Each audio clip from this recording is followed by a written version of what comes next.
o romance em cadeia do pensamento durkheimiano ser desenvolvido. Ele vai fazer concessões, ele vai acertar, ele vai mexer, ele vai voltar, como qualquer pessoa sensata faria. Venhamos e convenhamos. Acho que não existe um teórico com longevidade que não tenha feito essas concessões. Isso não torna mais fraco, ao contrário. Eu acho que, na verdade, dá mais estrutura para a teoria dele. Deixa a teoria, só que dá um trabalho para a gente. A gente tem que ver o todo. Porque senão a gente está falando de uma coisa pequena que já pode nem ser atual. É ser mal lido. E, bom, todo mundo corre risco de ser mal lido. Eu brinco demais com o pessoal até que eu gosto muito, que é o professor Ronaldo Kramer, da PUC do Rio. O Kramer escreve no livro dele que eu, Dierle e Alexandre somos positivistas. E eu fico tentando imaginar assim, mas como? Mas como que nós somos positivistas, pelo amor de Deus? Quer dizer, aonde está isso? Né? Digamos assim. Como eu te dei essa impressão? Perguntei para ele depois da tese. Falei, mas quando eu contei isso para você? Eu nunca falei que eu fui. Quer dizer, eu fui lá atrás, como eu falei. Eu tinha 20 anos. A gente tem direito a ser jovem e errar. Faz parte. Né? Mas, enfim. Então, para a gente poder entender e para a gente poder, eu diria, desmascarar as leituras erradas, porque exatamente elas não podem se basear naquele texto, mas no conjunto da obra, a gente consegue entender que o Dworkin foi colocando degrau a degrau na construção da sua teoria para ele montar esse quadro. E aí eu digo o seguinte, todos nós somos Hércules. Todos nós somos Hércules. Porque Hércules é nada mais, nada menos do que uma postura hermenêutica. Se nós não formos positivistas, todos nós seremos Hércules ao final. E aí o trabalho nem é tão assim.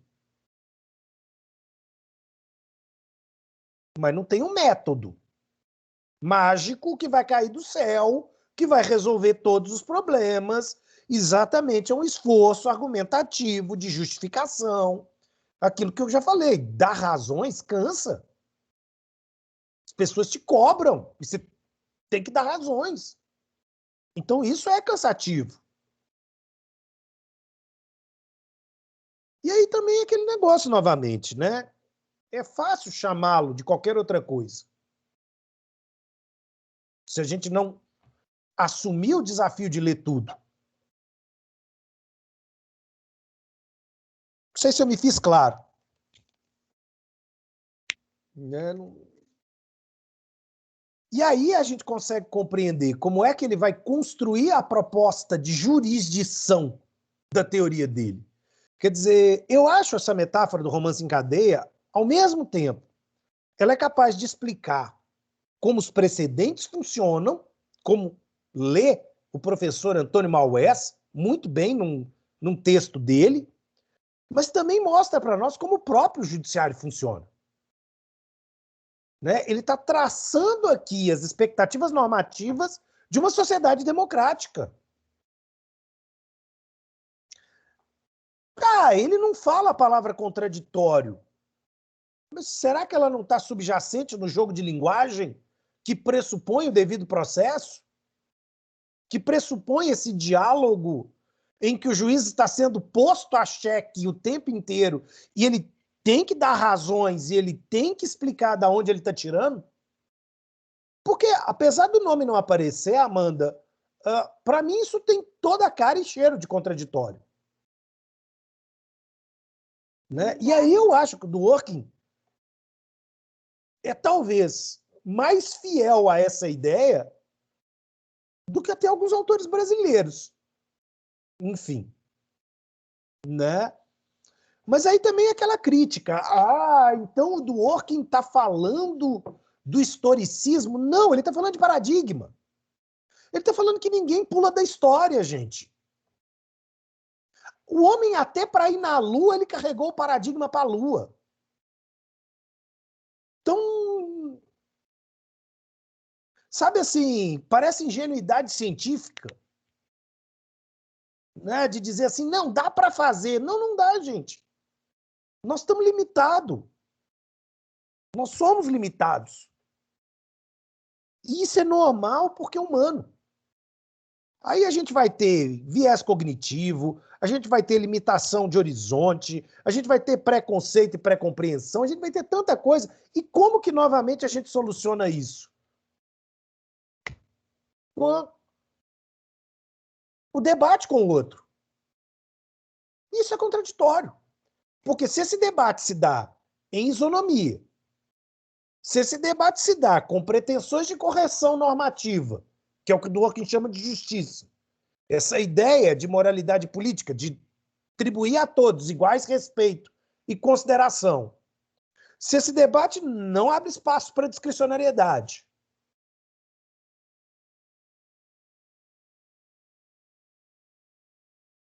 como é que ele vai se dar?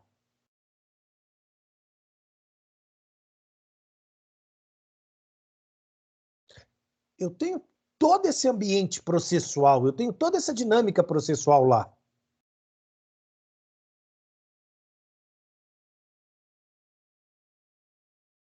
Mas, enfim, é a forma que eu leio o autor. Lendo. E também não vou usar aqui o argumento de autoridade e dizer que é porque eu leio Dworkin desde os 20 anos de idade. Alguém pode ler muito e ler mal. Né? Mas é o que eu entendi que cumpre a hipótese estética traçada pelo autor. Bom, é isso. Para não entrar demais na discussão da semana que vem, é isso. Bom, alguém? Eu só queria agradecer, professor. Eu estou tentando escrever meu projeto e eu estou passando apertado para juntar todo mundo. As hipóteses Mas sabe filosóficas com as qual que é o hipóteses. problema, Amanda? Talvez tem gente que não dá para juntar. É, Tem gente que não dá para juntar. Então você tem que fazer escolhas. Você não vai juntar todo mundo. é. Por isso a importância de você ter um marco teórico. Quem que é o seu marco e com quem o seu marco dialoga. O resto você não tem que juntar, não, porque senão vira confusão. Entendi, professor. Obrigada. De nada. Ana Paula? Pronto. E professor, professor, eu só queria, na verdade, falar sobre uma dúvida que eu tenho. Porque, igual, com relação a Dworkin e Gadamer, eu percebo que eles ressaltam muito a importância da historicidade, da interpretação, Dworkin principalmente. Só que eu fico numa dúvida de como saber qual que é a melhor interpretação. Igual, por exemplo, a meu ver, uma hiperinterpretação pode ocasionar, por exemplo, um ativismo, né? Um ativismo judicial, e é muito prejudicial, pode comprometer até mesmo a segurança jurídica e tudo mais. O dever que o juiz tem da coerência e da integridade no momento de análise, interpretação e aplicação da norma.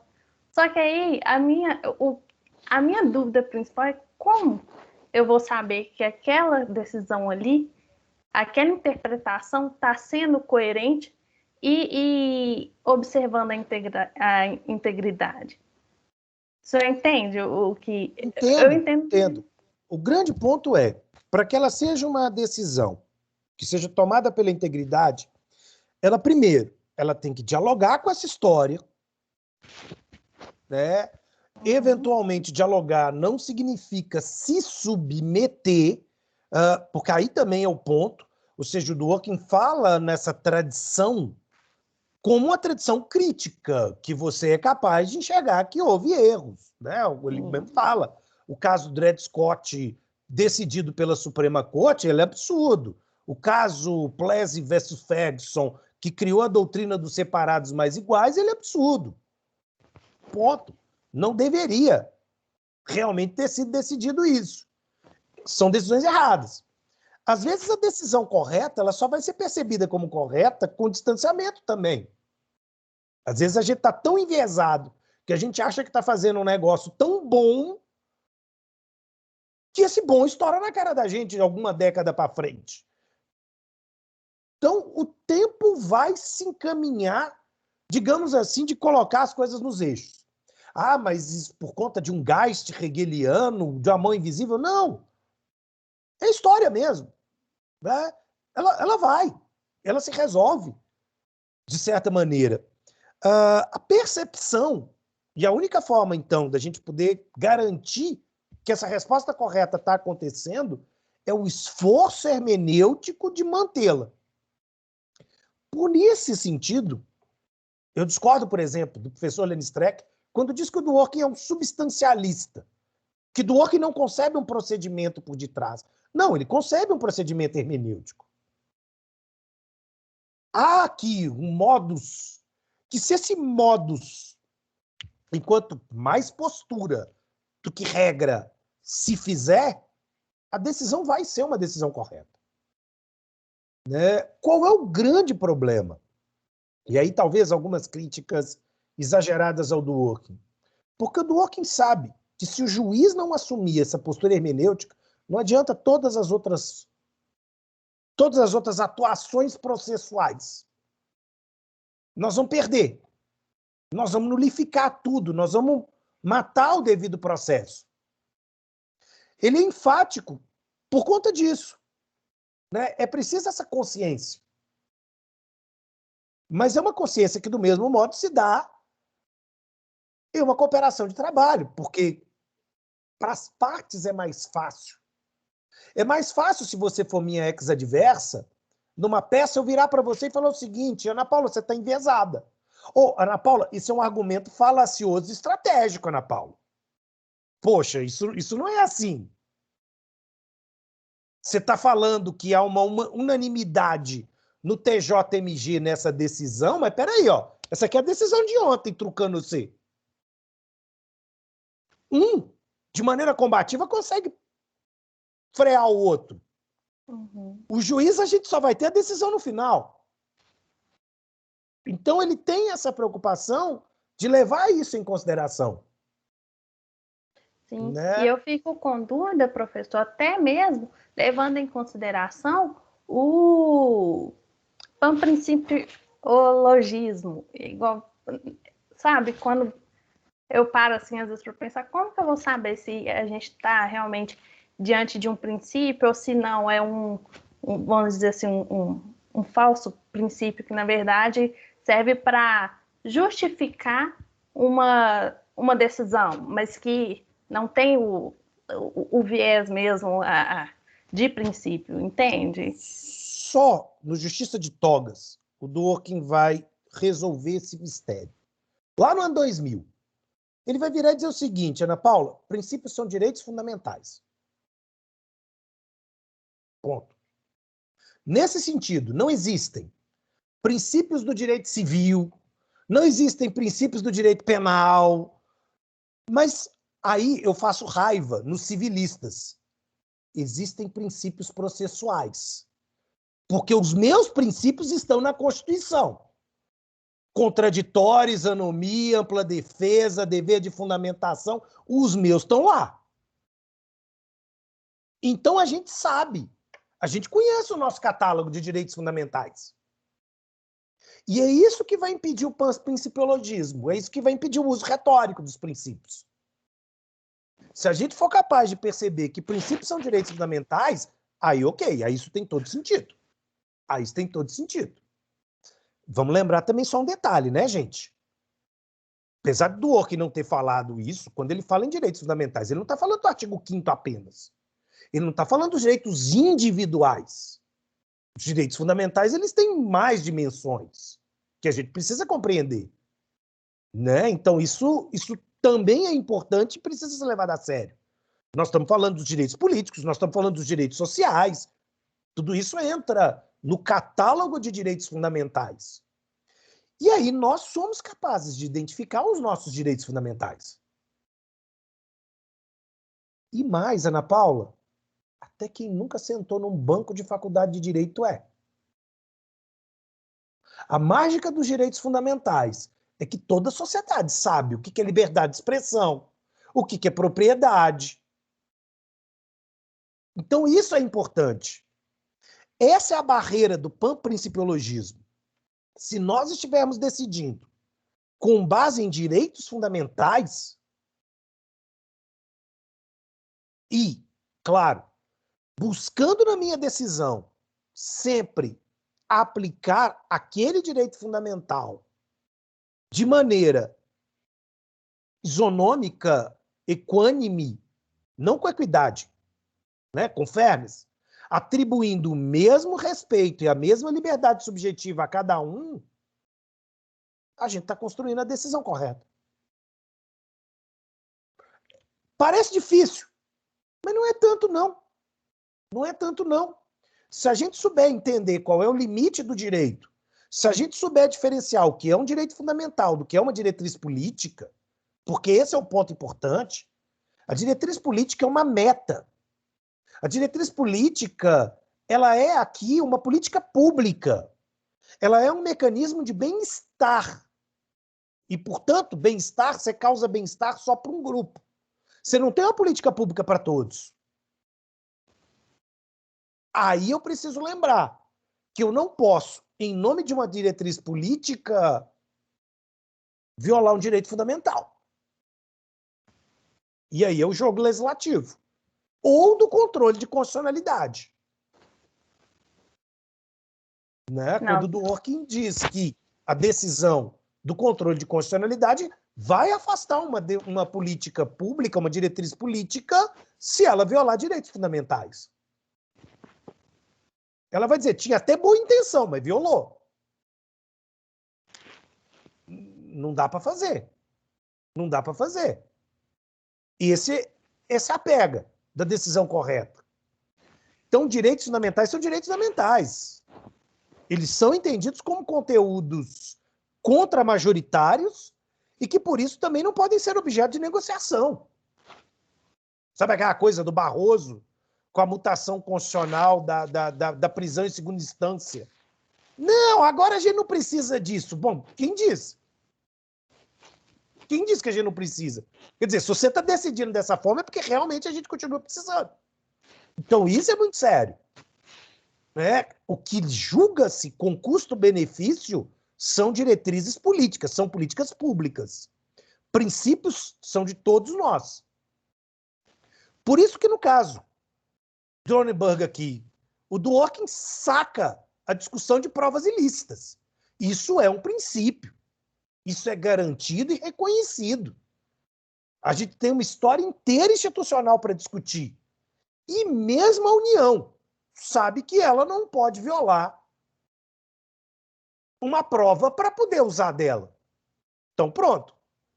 A ideia é, quando Dworkin diz que direitos são trunfos, ou princípios são trunfos, é porque exatamente todos nós somos capazes de concordar que esse princípio existe e que ele precisa ser aplicado. A gente pode discordar quanto à extensão do conteúdo, mas ninguém vai dizer que proibição de provas ilícitas já foi superada. Tipo Barroso.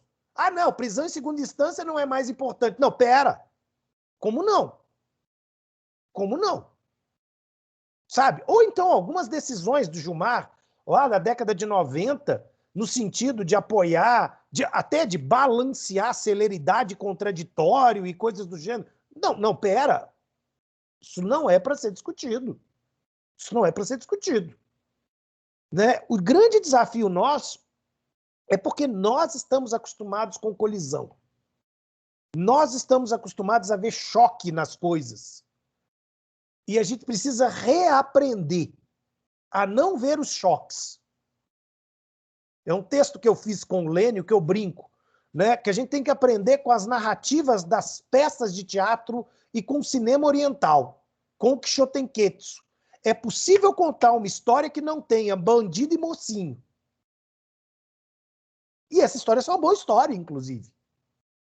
Né? O desafio do Quixotenquetsu é isso. É a gente ver que nem tudo é maniqueísta, é preto no branco, é bem e mal, porque a vida é cheia de tons de cinza, na verdade. E esse é o desafio. Né? Esse é o desafio. Então, as coisas estão nesse entre alguma coisa aqui sempre, e não nos seus extremos. É aquela brincadeira, que, sei lá, talvez a tradição aristotélica tenha forçado tanto a ver os opostos, e não. Né? Então, acima de tudo, a mudança de postura. Como pesquisadora, como jurista, é uma mudança de postura que vai te permitir começar a enxergar isso. E aí o desafio, que você sempre vai se policiar para se pôr em evidência. Para dizer, poxa, mas será que eu não estou sendo preconceituosa quando tomo essa decisão? Não, então deixa eu ouvir o argumento contrário. Bom, o argumento contrário é esse, mas esse argumento é ruim. Por que ele é ruim? E você diz para ele tem uma falha aqui, ele tem uma falha aqui, porque essa hipótese estética a gente não vai poder negociar. O direito existe para garantir iguais liberdades subjetivas a todos, iguais direitos fundamentais para todos. Qualquer decisão que não faça isso, está errada. Por si só já está errada. Né? É nesse sentido que a ideia de resposta correta ela vai ser construída. Não como a resposta matemática, naquela fórmula de peso desengonçada do Alex, vai me conduzir aqui. Não, não. Deus me livre. Né? Ou aquelas regras de lógica do Perelman. Não, Deus que me livre. Não, não. O direito ele é exatamente mais rico porque ele é uma postura hermenêutica. E nada mais, nada menos que uma postura hermenêutica. Mas daí dá mais trabalho. Mas, enfim, vocês estão aqui para ter trabalho, né? Com certeza. Obrigada, viu, professor? De nada, gente. Bom, mais alguém? Bom, se não tiver mais alguém, cerramos, ficamos por aqui, já estamos no tempo. Nos vemos segunda-feira.